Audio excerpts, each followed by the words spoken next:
Well, hello and welcome back. We are working on the 21 Irrefutable Laws of Leadership put out by John Maxwell. And today we are looking at law number 13, which is the Law of Reproduction. Now, this is a very important law because, well, it's about reproducing your ministry, reproducing leaders, reproducing people of faith, discipling people, things like that. But let's just take a look at how this relates to, well, leadership to begin with. So the law of reproduction says we teach what we know, but we reproduce what we are. It takes a leader to raise up a leader. Once you draw these potential leaders to you by the law of magnetism, here is how you develop these potential leaders. Excuse me. We teach what we know. We reproduce what we are. And it takes a leader to know a leader. Leaders can pick out potential leaders better than non-leaders. This is because they have an understanding of what it is like to be a leader. We teach what we know. We reproduce what we are. And so it takes a leader to show a leader. A leader must model what it is to be a leader. There is a saying, monkey see, monkey do.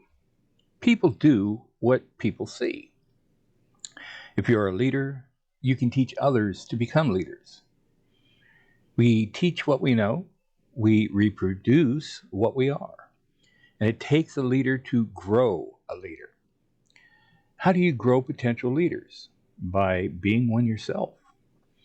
If you can go back and say, I'm a leader because whatever, what would you say? A survey was done asking this question. 5% of those surveyed said they were leaders because of crisis.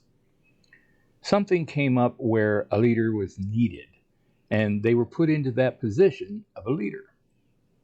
10% said they became a leader because they had what they called natural leadership gifts.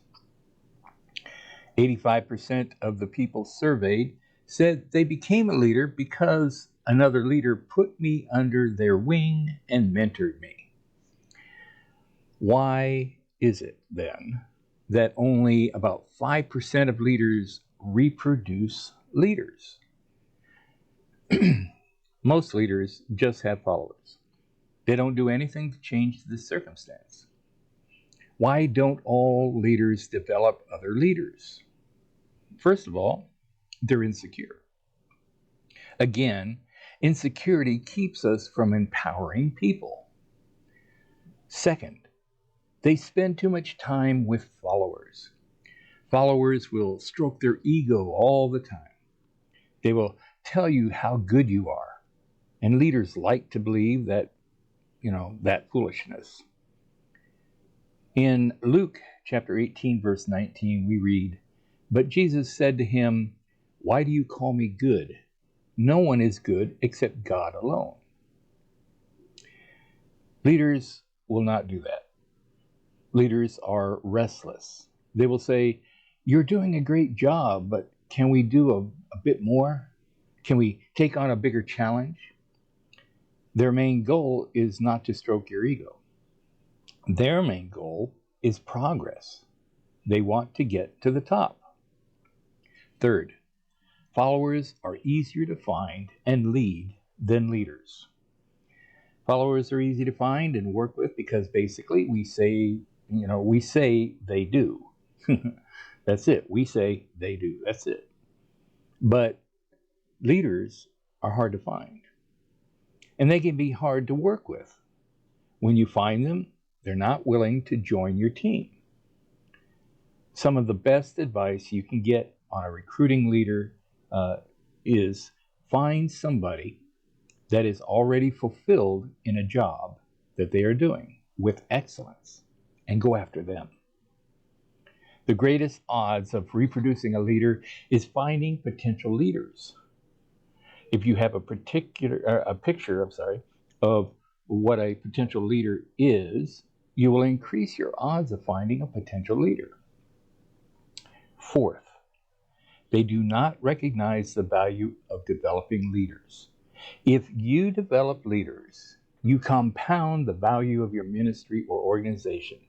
Everything is a win when you have leaders in your organization. And fifth, leaders or leadership has been viewed as a competitive effort, not as a cooperative one. Excuse me. Oftentimes, leaders do things they hope others cannot do.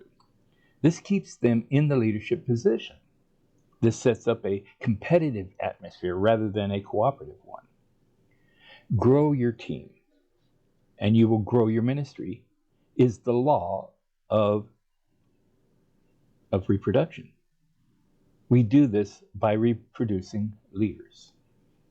And I hope you get it, and I hope you work really hard at reproducing more leaders. We'll see you in the next lesson.